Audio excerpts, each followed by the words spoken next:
I've labeled him everything from a poet to a creative to a funny guy to just, he's Robbie. You guys will know him. He's more creative than his bio suggests, which we should all hope because that's all his bio suggests. So, yeah, clap your hands, stomp your feet, give it up for Robbie! Hi everybody. So I'll start off with a haiku I wrote just before this thing. Yeah, this is called A Passing Moment in the Sun. Okay. I want lasting fame, like Screech from Saved by the Bell. What's his name again? Alright, awkward silence. Not even the crickets are cricketing. That was good. Alright, I'm gonna make this a week of, this is just a couple covers, because these are really wonderful, and if I hadn't heard these, I would have liked to have, so here we go. This is Danny Strack's stuff. Why I Slam, I'm full of light. The world isn't perfect or fair. Some days a blue-gray haze falls over my vision, makes me feel like a mountain, snow-covered and ostracized from the range. Some days even puddles cry, the whole world senses your mood and lets loose from the sky, but some days it's beautiful, like riding a bike through a panorama of leaves and grass and white-pink cherry blossom petals falling like snowflakes across streets and sidewalks that make great deserts for ants and slugs, like endless rows of Texas. No matter what the weather was like, when our Earth spins away from the sun and the moon rides the tides in, you'll still find me under a bare bulb, glowing, whistling with rhythmic winds, whistling with sunshine sirens, singing glistening ideas from invisible ether. You can cock your head sideways to listen, and they'll whisper of worlds you might wish for. If you still wish on stars, if you still believe they might come true, I do. That's why I can't sleep. Sparks keep bursting through my mind like I never stopped believing there was good in the universe and better, and that we can make things better. That's why I write, because I can't sleep. I'm a yellow balloon about to pop with hallelujah, and I have to show you that life can be amazing. That's why I slam. Because someone has to represent the bright side of the coin when so many poets are like open wounds, spitting only anger like blood from broken jaws, injecting only hatred like venom from cobra fangs. And although the world isn't perfect, or even close to fair, so let's try to fix it. But instead, you insist on just describing the pain in your poetry as if all the world has to offer is hate. Except I'll never accept that. You cannot put out my light no matter how dark you paint the canvas. I'll always find a way to add color. I'll never accept that there's more beauty in tragedy than comedy, that there's more inherent value in pain than joy. This light will always shine, like joyful noise breaks silence every time, like a torch always breaks darkness. That's why I can't sleep. The sunshine streaming from my skin scares the Sandman away. That's why I write, to share light-beaming smiles with you. That's why I slam, because I don't just wish for a thinner world. I fight to make one. And now for something completely different. Pirates. Sometimes a bizarro story can just be all you need. Pirates. In the year 2552, a group of Klingon archaeology students on a dig in Tibet discovered a temple containing scrolls outlining the secrets of the samurai. The Klingon students decided to devote their lives to the samurai way, well, it meshed so well with their own, and lived out the rest of their days studying in the temple and guarding its secrets from outsiders. When the students finally died, their ghosts carried on the task, and the temple lay haunted and undisturbed for many years. Meanwhile, a group of time-traveling elves stationed on Mars sent a ship back to the year 1315 where they hoped to retrieve a magic sword from some Vikings. The elves had superior technology, but the Vikings destroyed their time machine with the magic sword, so the future elves were trapped in the past, and they joined the Viking crew. They then began enhancing their bodies with cyborg technology and gained immortality. Undead, they roamed the seven seas for centuries, searching for a way back to the future until one day, it was the future again, the 27th century, and they knew that if they could get up to Mars, they could prevent their past future selves from traveling back in time to fight the Vikings. A talking penguin told them there was a temple in Tibet where they could find a spaceship built by ancient Earthlings. They traveled to Tibet and found the temple, but when they went inside, they were attacked by the ghosts of the Klingon samurai archaeology students, and thus began the greatest battle ever to take place on Earth. Ethereal throwing stars stuck in horn helmets, cursed laser beams punching holes in spectral samurai, phantom Bethlek and Kutlok blades silently slicing through cyborg circuits, explosive arrows leaving enchanted bows enchanted to blow up ghosts, and when the dust finally settled, it came down to just two men, or one time-traveling undead cyborg Martian elf Viking, and one Klingon Tibetan samurai archaeology student ghost. And they squinted at each other. And the time-traveling undead cyborg Martian elf Viking said, "Dogat? House of Gakor, is that you? It is I, Aerolith of the Martian Elves. Can it really be you, Dogat?" And the Klingon Tibetan samurai archaeology student ghost replied, "Yes, I am indeed Dogat. It is wonderful to see you, my one true love." For yes, Dogat and Aerolith were long-lost star-crossed homosexual lovers, and they both threw down their assorted weapons and made love amidst the bodies of their fallen comrades. Holding hands, they found the spaceship of the ancient Earthlings, picked up the talking penguin in Alaska, and blasted off into space for destination unknown. Yeah. Isn't that ridiculous? Billy Shrek is the man. Alright, let's do one more and then get this going. I am all. This is kind of a narcissistic poem, it's fun. If I believe what you say, if I believe what all the scientists say, then Earth is a tiny speck. A grain of sand on the beach, 1/10 of Jupiter, 100th of the sun, and our galaxy is but one of billions, of trillions, of zillions of galaxies in the infinite multiverse of universes. And here on Earth, humans are just one of millions of species of living creatures, and there are 6.5 billion humans. I'm a busy ant on a blade of grass in a field of Iowa, and all this makes me feel very small and insignificant. However, if I believe my senses and feelings, I am huge, enormous, indestructible, 6 foot, 180 pounds of breathing, sweating, heaving flesh and blood. And since everything takes place from my perspective, I'm all there is. All of you are just characters, actors, roles being played in this hallucination taking place in my mind alone. You are all empty, hollow figments, ghosts. You aren't real. It's funny you think you are, but it doesn't matter, because when I'm gone, you and everything else in existence will disappear, and there'll be no more anything for anybody. This thought makes me feel very big and important. I spent much of my life trying to find a balance between these two contrasting viewpoints. A, extreme insignificance. B, the ultimate megalomania. But it recently occurred to me there's no need to find a balance. I can just choose one. And given that choice, A, I am nothing. B, I am all. I'm going to have to go with B, because I don't want to feel insignificant, and if I'm going to make up my own religion, which I think I just did, I might as well worship myself, because I'm the only thing I'm certain is real, and I'm much happier now. So you can go on deluding yourself with your purported self-awareness all you want. That doesn't change the fact that I am Neo from the Matrix. I am Truman on the Truman Show. I am God, and this is just a dream I'm having. So you all might as well join my church too. Every morning we'll all pray together that I never wake up. Yeah! Thanks, guys. Robbie, everyone, keep it going. Thank you, Robbie. Very, very enlightening and eye-opening. The tallest poet with us today. Very good. So I guess this would be a good time to let you all know that this What we call the Rastaman vibration. is a G-rated establishment, which means that, All the way from space down to honestly, I don't even know what that means. I'm sorry. It means that you guys should be nice and watch your adult mouths. Okay? Okay. So, thank you to our DJ, Leanne. You're not our normal DJ, but she's not here. So thank you, Leanne, for providing the music, definitely. And, let's see. Rosie, our lovely door lady, will be hearing some rhymes from you. Thank you, everyone. Okay. And give her money. Awesome.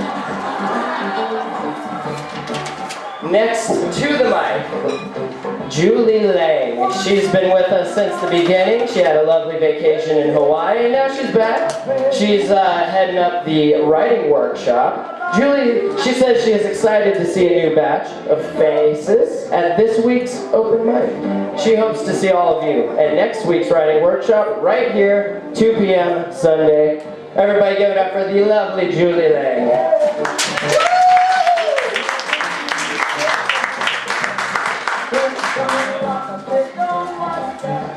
Thank you guys very much. So one of the things we discussed briefly in this week's workshop was how it is really difficult to write happy poetry. All the sad, painful, oh yeah, that stuff just pours out onto the page and you can run out of paper before you get through the end of it. But when it comes to the happy stuff, you just sit there with a really blank page for a really long time and go, how do I not make this cheesy? Yeah. So, I'm going to share a few of my attempts with you. Hopefully you won't find them too cheesy. First one's on my book tracks. The lovely Rosie at the door has copies of it if anybody is interested. This is called Morning.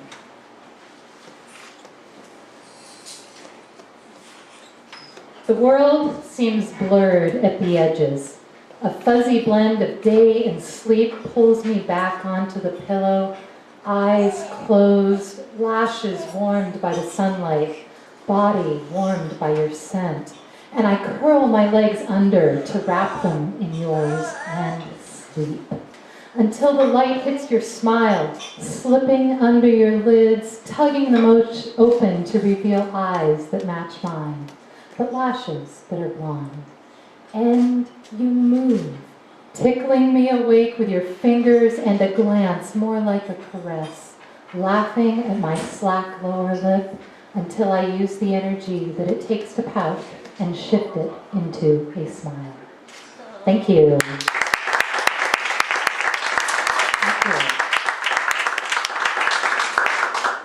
So the next piece I want to share with you was inspired by two things. One was surgery I had on my feet this year. The other was this poem by Leonard Cohen.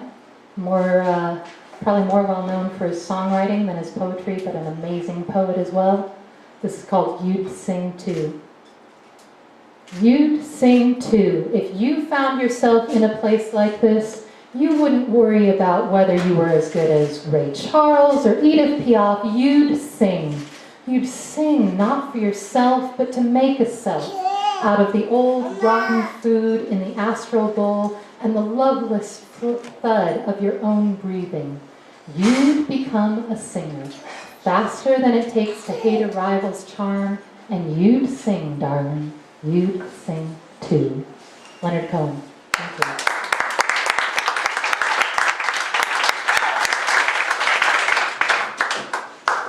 So now that I've made myself sound really bad, I'm going to follow up with my piece. This is called You'd Dance Too.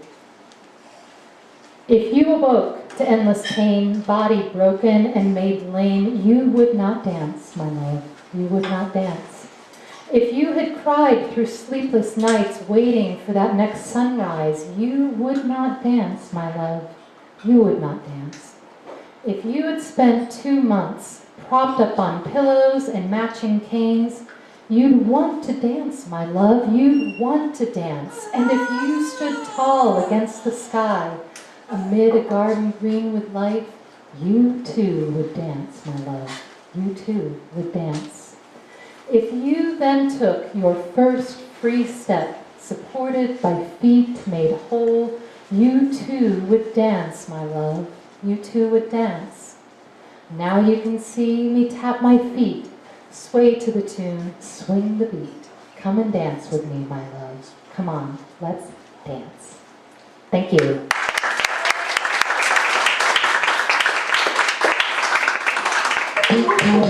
The lovely Julie Lang, thank you for sharing with us.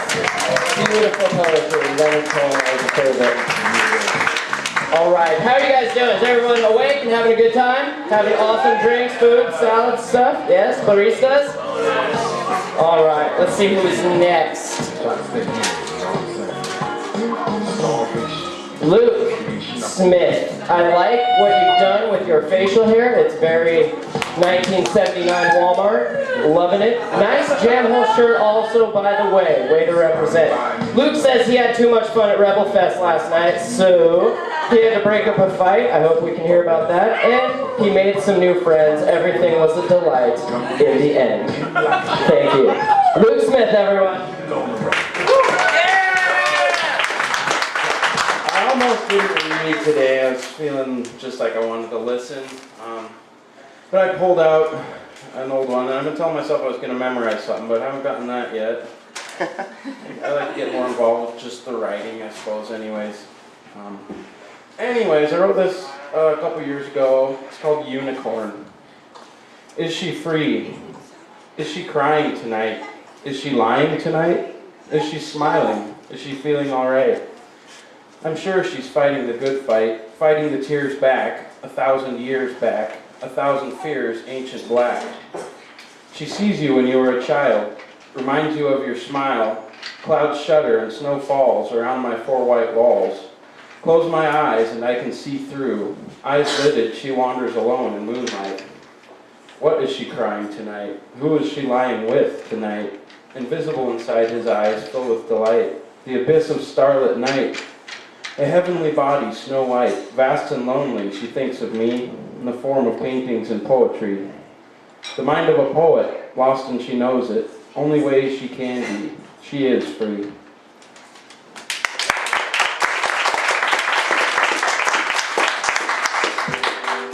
Thank you for that, Luke. Very lovely. How was Rebel Fest? Was it good? Good bands?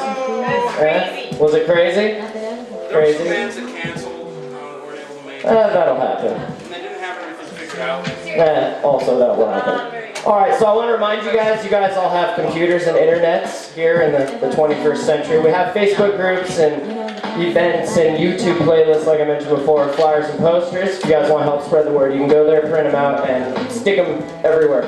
Don't stick them on my car though, thank you. And we also have, if you guys have phones, everyone has a phone, you can just like make a group and send a text to everyone, be like, hey, come watch me read poetry at the Boiler Room Sunday. So definitely help spread the word that way. David, are you ready? Next on the list, visual stuff. No? Oh, okay, I was told you were. How about? Okay, but you're not ready to go next. Okay. Do you guys want to hear Leanne? I know, right? I came here to hear Leanne. Do you want to read us some poetry? Awesome. Well, Leanne is the hostess of Get Poetry, member of the 2008-2009 San Francisco Slam team. Do they slam in Frisco? They slam in Frisco. Oh yeah. She's a model, a poet, an actress. She knows it. Everyone give it up for Leanne.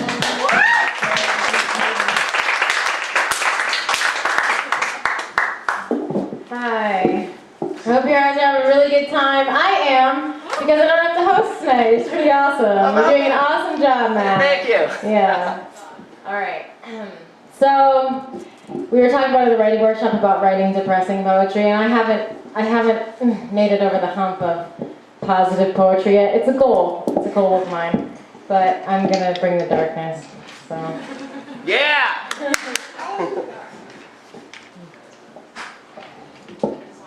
She lay in bed with movie-screen eyelids and see-through skin so thin that anyone can read her secrets, published in bold print between muscle fibers. She has always preferred to sleep in the dark, door closed, no nightlight. That way she can focus on the crack of light beneath the bedroom door and know exactly when shadows of shoes like 2 dark ghosts crept across her floorboard, warning her he was coming. The signal to surround herself in ice. She is frozen, still and silent like she learned long ago. The canopy that once loomed so strong above her is now just a heavy shadow, but she no longer has to suck breath through the fleshy cage clamped over her lips. She fears she will never free the trapped screams caught in the web he left in her throat, or his silhouette. Incessantly slithering across her skin, she wonders if she will ever be able to collapse into bed after a long day of work. But the soft sheets hug her tired muscles, massage them to sleep without interruption. She never touches the shower wall. Cold tile shudders memory from bone marrow of being pressed wet against it, feet dangling, stake driven from crotch to heart. She wonders if she will ever be able to dig the crusted betrayal from beneath her fingernails. It seems such a part of her now. Or will she ever disentangle the grief knotted inside her jaw? The fear still crawls in the cracks of her lips. Her boyfriend can't understand why she won't have sex with him in the shower. Can't stand the sound of him grunting mixed with the spray of water. And why she can only have sex with the lights on. But she can see his face. Shadowy canopies are hard to distinguish. That day, when she first slept with her head above the covers, was so triumphant, no longer curling into herself face down, hugging chest tightly between arms and pillow, or the first time she made it through the gyno without sobbing, breathed herself through their invasion, patient, or the first time she used a tampon. For the first time she slept without her bra on. These are her small victories. See, Daddy's little princess is trying to grow past her past, but memories curl themselves in her crevices and always knock uninvited. She has become an expert in time traveling, only hoping to dislodge these visions from the backs of her eyelids. Maybe then she could travel back. Tell them about her favorite t-shirt, the one she used to sniff, the one she stole off that teddy bear because she liked it better, and cigarette stained and dirty smelled like comfort and her daddy. Maybe then he'd have known how much she loved him, and he would have only touched her to hug her. Tears encrust around the edge of her chin as she surrenders matted hair to wet pillow, and the kindness of sleep begins to creep into her, and this borrowed shame, curled in the pit of her gut, uncoils itself, dissolves like his smoke, like his swarming saliva, like her kaleidoscope irises, and as her dreams begin to float between bits of filthy consciousness, she makes one last wish that one day her body could feel like home.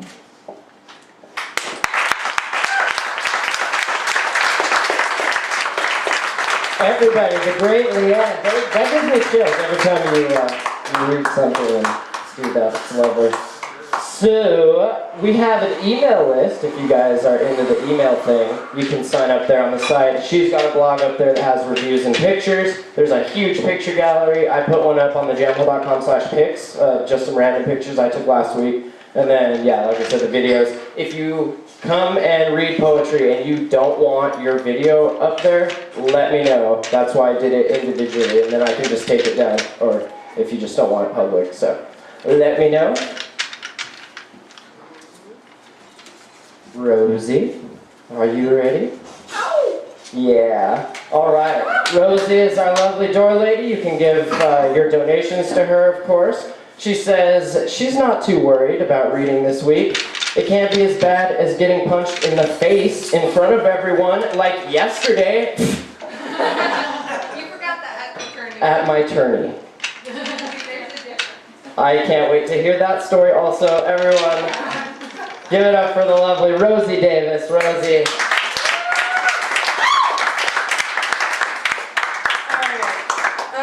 I love this poem, so I'm going to read it tonight. It's by Michael Lindsay. Not sure if you've heard of him, but it's pretty awesome.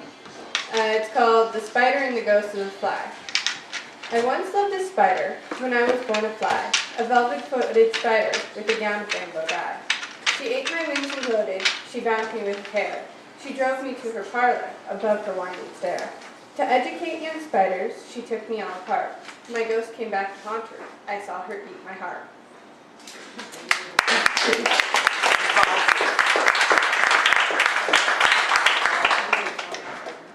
And then I'm going to read one of my own, if I can find it here. I know it's in here somewhere. Ah, there it is. This one's called Salvation. This is my salvation, a place of hope, where dreams become goals. Every movement you make is another step closer you take. In this world we make salvation, hope, dreams, goals, a beautiful reality. Anything is possible when life is yours. So step up and move forward. Never look back.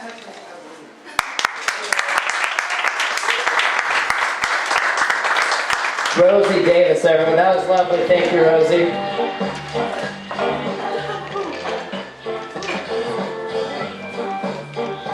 If anyone did read and you guys want to read again, we have some available slots, so just kind of let me know.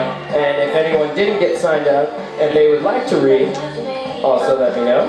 And David, are you ready now? Sure? Okay. This is... Nice, Matt. Very professional. This is David Blackwell.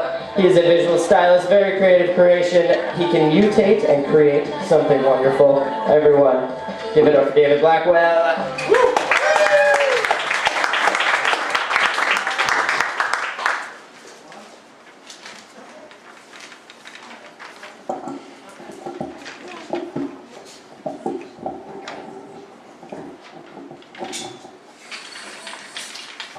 Yeah, that is true. You know, sometimes if you create something, it just mutates into something different.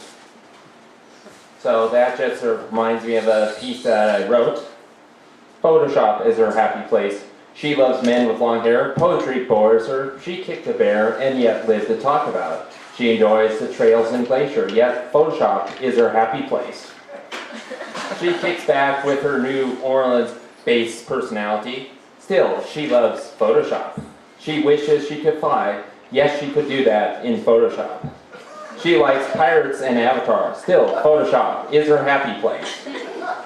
Because anything is possible. She can turn blue. She can have wings. She can have smoke-filled eyes.